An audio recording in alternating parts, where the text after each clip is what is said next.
Fun fact, did you know that getting medical assistance in the early 1800s was actually really fun and totally recommended? Despite how really fun it sounds to have your leg literally sawed off, in 1787, 24 doctors founded the Philadelphia College of Physicians to improve the medical field. A while later, one of the members didn't exactly change everything, but he did do quite a bit of good. Thomas Dent Mutter was born in Philadelphia in 1811 and had a little bit going on. Eventually, his guardian granted him permission to study medicine, and he earned his MD when he was just 20 years old. Then, like most serious American physicians in training, he went off to Europe to study for a year in France. Then he came back to Philadelphia with an umlaut and a hope to start a practice. In 1834, he was offered a position as an assistant to Dr. Thomas Harris at the Medical Institute of Jefferson College.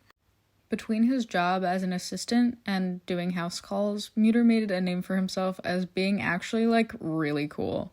But what did he do to improve the medical field? A. Taught students in a new way that helped them go on to accomplish things of their own. B. Completely revolutionized patient-physician relationships. Or C. Developed and introduced new practices in surgery that are still used today. Wow, quiz time over. You're all right. Mutter worked at Jefferson College from 1841 to 1856.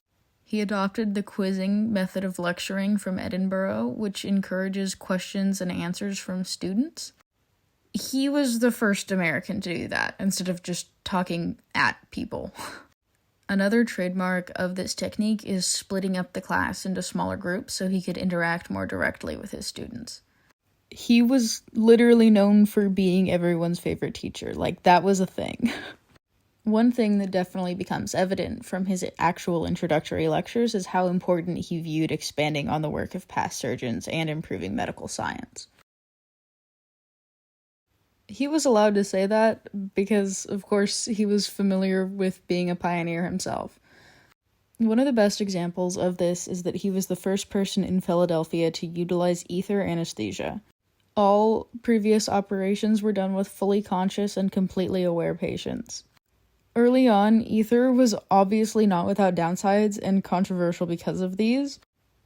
It'll kill you. If you use ether wrong, the patient will die. But it sort of becomes obvious why Mutter was so beloved by patients, considering he did know how to use it. And hey, yeah, maybe I don't want to feel as somebody uses the same tools I just saw him cut off a guy's leg with to bleed me, because doctors do still do that in the 1850s. I trust this guy and his clean scalpel a little bit more anyway. But it was more than that. It's telling that a lot of doctors thought this was really weird at the time, but Mutter was actually also basically the first person to treat patients like people instead of just cases. It was often remarked of him that he would tell people what was going on with their conditions and how exactly treatment would go.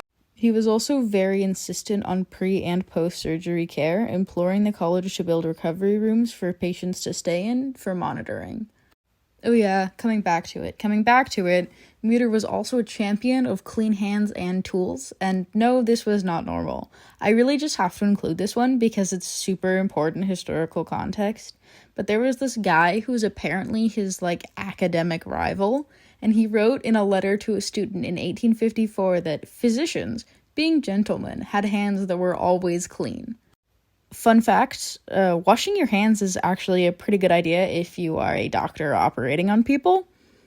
Mutter found, remarkably, that cleaning his hands and tools put patients at less risk of infection.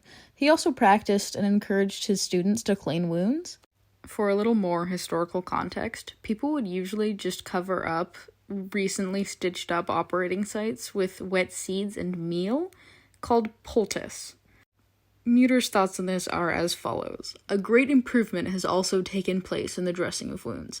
That filthy abomination in surgery, a poultice, is now restricted in its application to a few diseases and is gradually giving place to the mild, cleanly, and simple warm water dressing.